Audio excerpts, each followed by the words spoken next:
All right, hi there, everybody.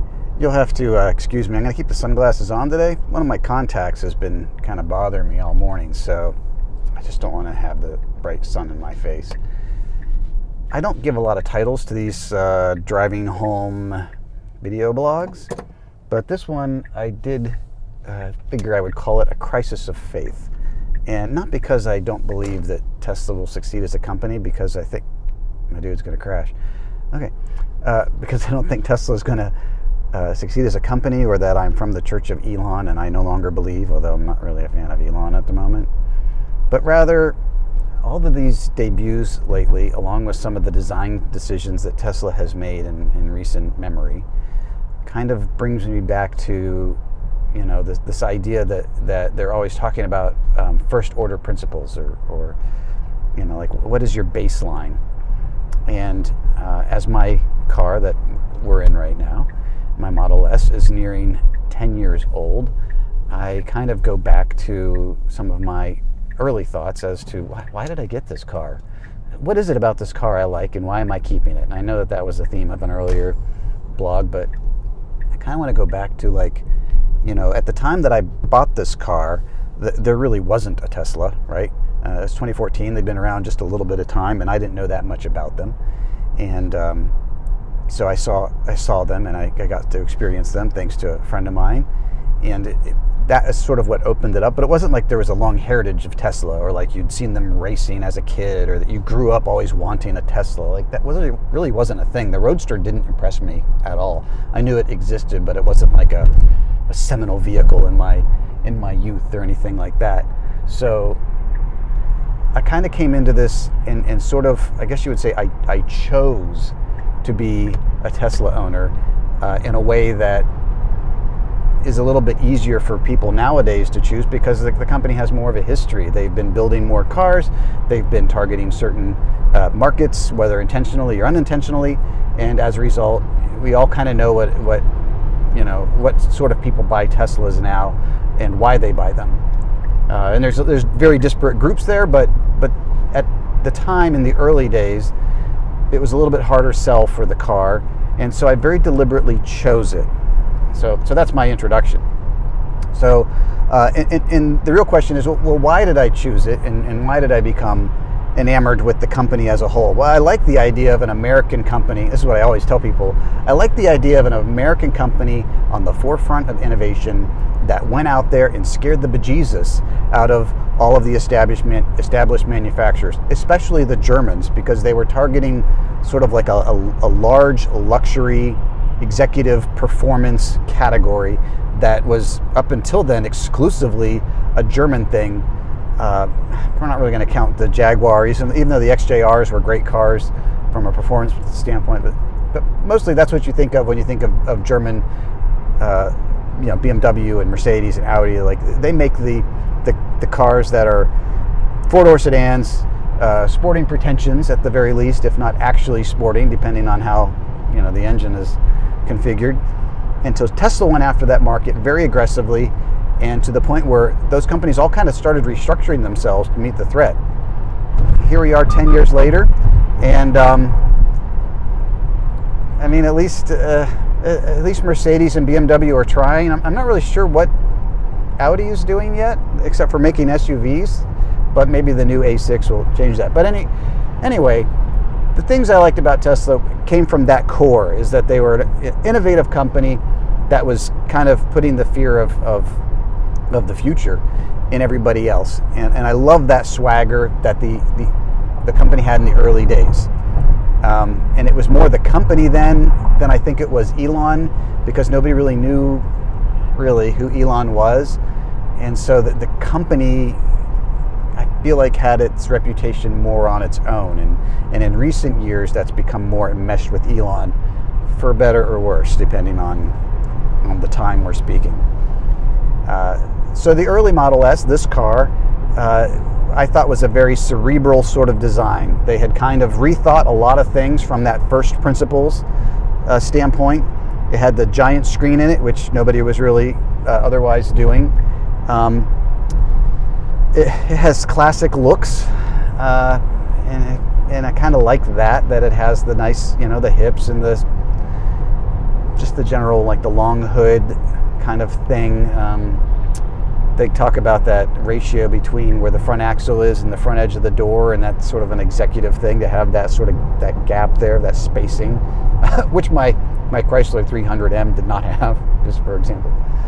And so we have that, and the supercharger network was obviously the only thing of its kind back then, and I like that it has this gigantic hatch, which makes it great for Home Depot runs and other things that I need to haul, which at that time was 2 kids. This was kind of an SUV alternative for us. So I still like those things. Those things have not changed. So that still keeps me in the Tesla camp, right? I always likened it to sort of like a modern Saab. You know, Saab kind of went out of business not too long after this car, but a lot of it reminds me of Saabs, and I always liked Saabs. And that includes that aerospace connection. You know, with Saab, they make fighter jets and other, you know, things, but or made. But for Tesla, it was SpaceX, and there was some thought that there was, at least in materials, there was some crossover, and that's kind of cool inherently, and you see that in some of the material decisions on the car, you know. And so those I liked. Now in the intervening 10 years, what has it lost? Well, it lost leather, which I only point out because I'm touching the steering wheel, and you know, I've touched the new vegan interiors, and they don't feel the same. And there appears to be a lot of issues, particularly with the steering wheel, as to how they wear. And you'll look at the close-up here. This is a 10-year-old steering wheel. It looks brand new to me. It feels fantastic. There's just not a lot of alternatives to that. Now, the seats I do have covers on, but the back seats don't. And the seats, they look brand new. You know, 125,000 miles on this car, and there's not really any discernible sign on the interior that it has aged at all. So you can't get that on Tesla anymore, but you can get it on the other cars. The big frunk, the new cars don't have a big frunk. They have a frunk, but it's not big. The opening sunroof, yeah, nobody's really doing that. In fact, the other manufacturers aren't really doing it either, I don't think. I was looking at the Rivians, and I don't think any of the Rivians have an opening roof, so that's something that has kind of been lost to time. And the more recent decisions that Tesla has made, both, yeah, it started with the Model 3, but the Y and moving forward, is this more minimalist interior, and I kind of don't like the minimalist thing.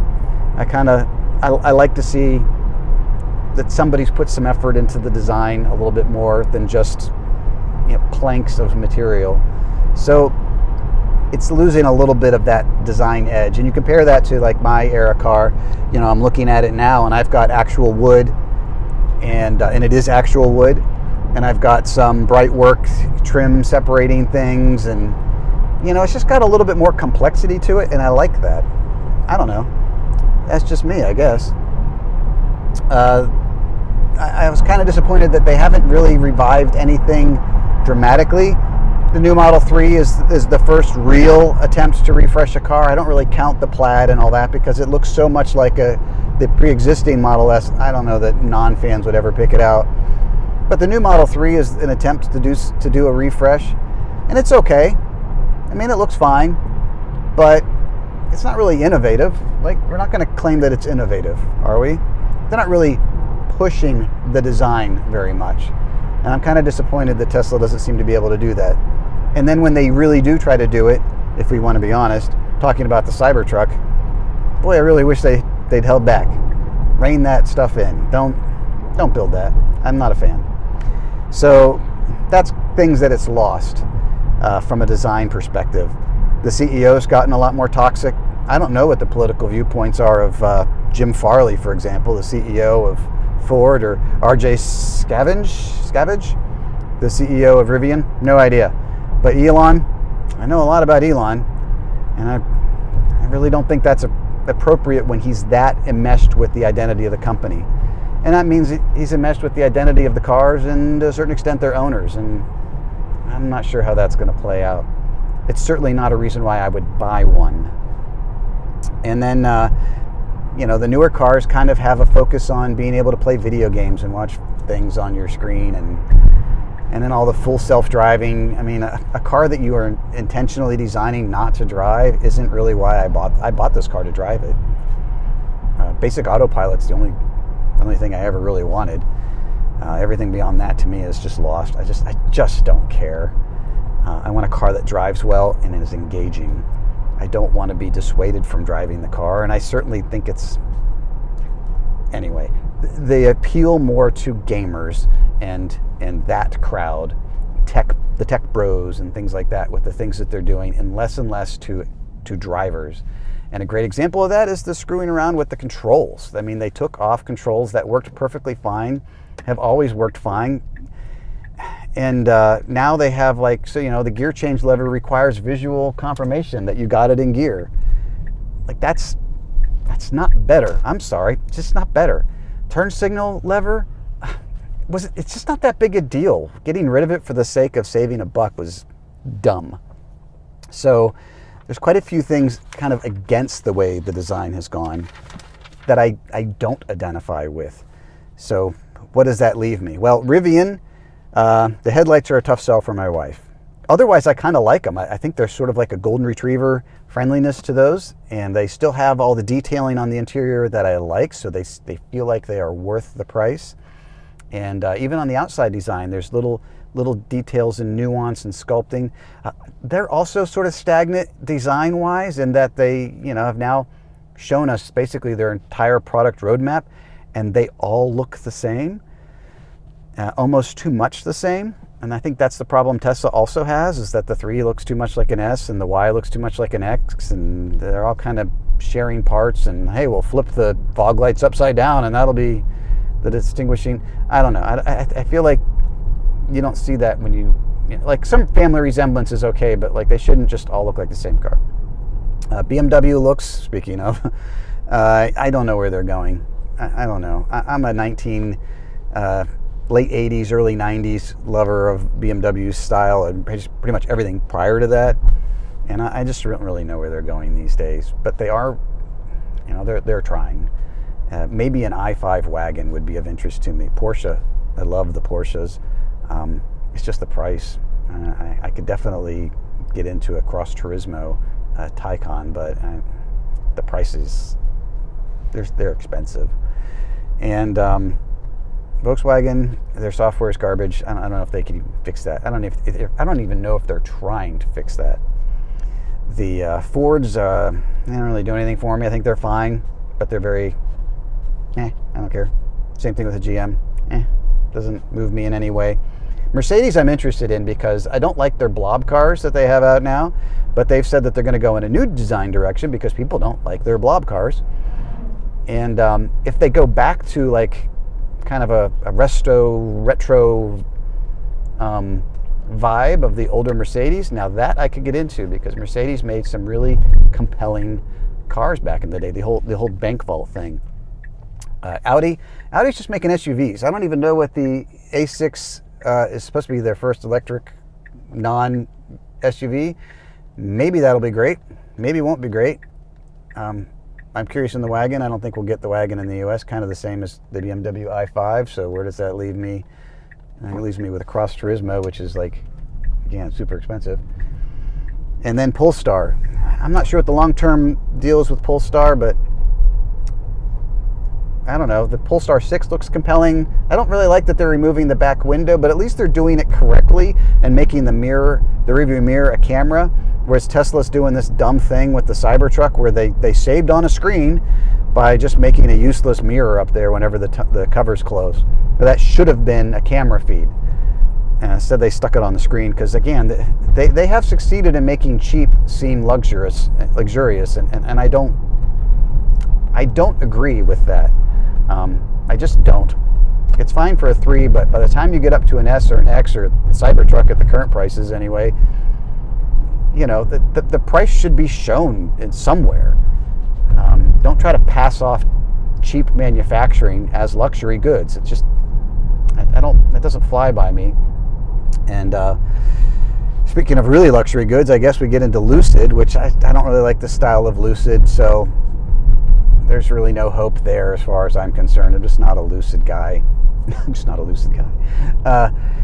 And so what's my conclusion? Well, my conclusion, I guess, is do I find myself as still a Tesla person? Gosh, I don't know. I don't know that I do. But I do believe that it's still the closest thing running, just probably not a new one. I'm probably a used Tesla person.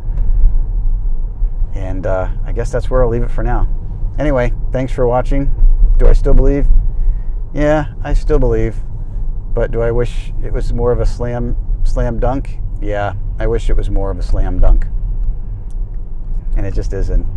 I don't know. If I had to replace this car, I don't know what I would do. I don't know that I'm a Tesla guy. I also don't know that I'm anything else. Why is it 10 years later, still nothing like this? Nothing. Like, share, subscribe. Thanks for sticking with me.